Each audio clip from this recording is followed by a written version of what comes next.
Assalamu alaikum. I am Uruj Zaira, your English language instructor. I hope you all are well. In this video, I have come back to the another part 2 strategy. और ये part 2 की video वो video है कि अगर आपने इसको नहीं देखा तो आपका थोड़ी देर पहले जो डिस्कस किया हुआ टॉपिक था जिसे कॉजेटिव कहते हैं एज अ गैट, वो भी हिल जाएगा।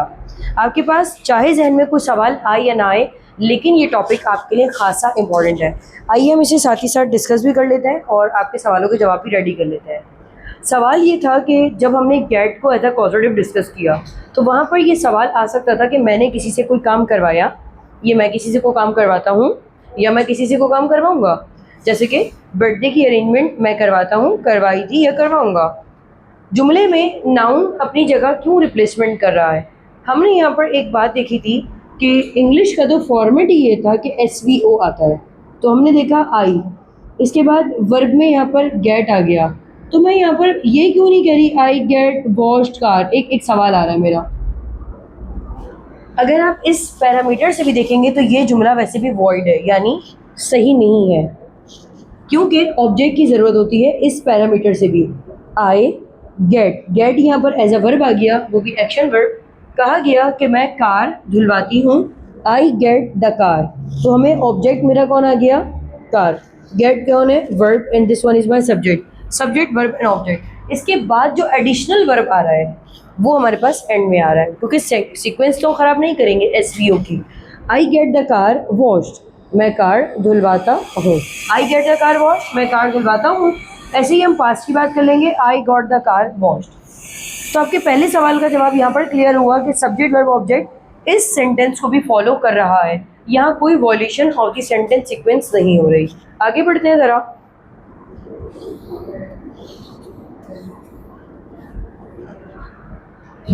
मिस, क्या हम ऐसा नहीं कह सकते कि मैंने क्लास कंडक्ट करवाई थी तो आपने मुझे बताया कि हम इसको ऐसे लिखते हैं, आपने ऐसे बताया था I got the class conducted, तो अभी आप इसको हम यूँ नहीं कर सकते, I conducted the class by you. क्या हम ऐसा कर सकते हैं? ऐसा भी हम किसी सूरत नहीं कर सकते। क्यों? यहाँ जो सब्जेक्ट होता है इसके बाद हमेशा जो वर्ब आता है, सब्जेक्ट के बाद जो वर्ब आता है वो वर्ब पूरा इम्प्रेशन डालता है वर्ब सब्जेक्ट पर। यहाँ जो ये काम है ये बता रहा है कि ये सब्जेक्ट ने ही किया था। आई कंडक्टेड द क्लास, मैंने क्लास कंडक्ट की थी। तो जब इस जुमले में कहा जा रहा है कि मैंने क्लास कंडक्ट की थी, तो फिर बाय यू तो यहाँ वैसे भी सेंस नहीं दे रहा। मैंने क्लास कंडक्ट की थी तुमसे, ये सेंस गलत है। तो इसका मतलब अगर आप ये वाला जुमला यहाँ लिखते हैं तो इसका मतलब है आपने खुद कोई काम किया।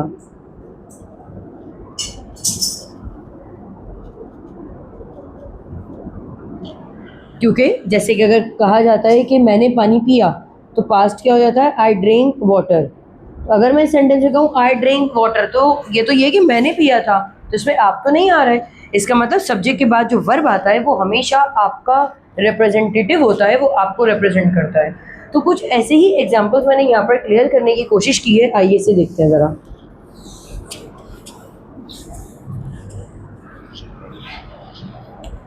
सेंटेंसेस यहाँ पर 10 मौजूद हैं and I have segregated all the present with the past and with future. I conduct the class, मैं क्लास कंडक्ट करती हूँ। इस जुमले का डायरेक्टली मतलब आ रहा है प्रेजेंट की वजह से, मैं क्लास कंडक्ट करता हूँ या करती हूँ, लेकिन वहाँ कहा जा रहा है कि मैं क्लास कंडक्ट करवाती हूँ। तो यहाँ पर आपने लाजिम सी बात है, आपने गेट को इंट्रोड्यूस करना ही करना है। आई गेट के बाद यहाँ पर द क्लास आएगा, I get the class conducted.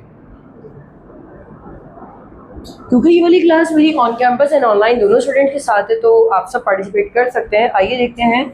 She conducts the class, वो लड़की क्लास कंडक्ट करती है because of the present simple rule, मैंने एस लगाया, सब्जेक्ट के बाद verb, she conducts the class. लेकिन यहाँ पर यही मतलब है कि वो करती है, लेकिन कभी कभी ऐसा नहीं होता कि हमेशा हम ही क्लास कंडक्ट करें, हमें करवानी भी पड़ जाती है क्लास कंडक्ट। तो यहाँ पर हो जाएगा शी गेट्स द क्लास, और उसके बाद वर्ब की थर्ड फॉर्म अपनी जगह पर सेम रहेगी। अगर आपने ये वर्कशीट मेरे साथ देख ली तो आई होप आपको इसके बाद प्रैक्टिस करने की ज़रूरत नहीं पड़ेगी। कहा जा रहा है वी ग्रो द ट्री, इसका मतलब है कि हम लोग दरख्त लगाते हैं या हम लोग दरख्त उगाते हैं। लेकिन हम लोग दरख्त लगवाते हैं, तो यहाँ पर जुमला आ जाएगा वी गेट द ट्रीज। और इसके बाद वर्ब की थर्ड फॉर्म आपको पता होनी चाहिए, ग्रो की थर्ड फॉर्म ग्रोन होती है। और अगर आपके पास ये नहीं है तो आप मुझसे रब्ता कर सकते हैं कमेंट सेक्शन में, अदरवाइज इंटरनेट पर हर चीज़ मौजूद है। तो यहाँ पर हमने देखा कि प्रेजेंट के हमारे साथ मामलात यहाँ पर क्लियर हो गए। पास्ट को देख लेते हैं। ही अगर मैं इसको पास्ट में कन्वर्ट कर दूँ, ही बुकड द टिकट्स, उसने टिकट्स बुक किए थे, लेकिन किए किसने थे? इसने ही किए थे। लेकिन अगर मैं कहूँ उसने करवाए थे, तो यहाँ पर आ जाएगा ही गॉट, क्योंकि पास्ट है तो यहाँ आ जाएगा ही गॉट और उसके बाद आएगा द टिकट्स बुकड। सो अभी थोड़ा सा इसको आगे लेके चलते हैं। We got the tickets booked, we repaired the phone, यहाँ आ जाएगा, अब वी की बात हो रही है, we got the phone repaired.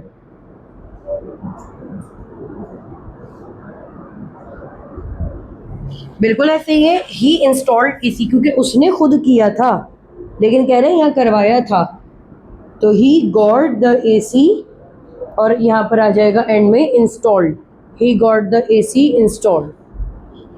एक सेंटेंस अब यहाँ पर देख लेते हैं पास्ट में, क्योंकि 4 जुमले हो गए। यू मेड द अनाउंसमेंट, कहा जा रहा है कि इसने अनाउंसमेंट की थी, यानी आपने अनाउंसमेंट की थी। लेकिन अगर मैं कहूँ आपने अनाउंसमेंट करवाई थी, you got the announcement made.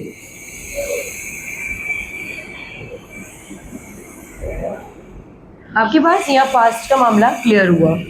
आते हैं फ्यूचर की तरफ, आगे बढ़ते हैं। और there are only the 3 sentences in the future. We will do arrangement, कहा जा रहा है कि मैं तमाम इंतजामात करूँगी। पर अगर मैं कहूँ कि मैं इंतजामात करवाऊँगी, आई विल गेट, और सेंटेंस के आखिर में जो मेरे पास चीज़ थी मैं उसको पहले ले आ रही हूँ, जैसे कि आप नोट कीजिएगा, वहाँ पर वो चीज़ पहले आ रही जो यहाँ सेंटेंस के आखिर में थी। I will get the arrangements, और डू की थर्ड फॉर्म आपको पता है डन होती है। I will get the arrangements done.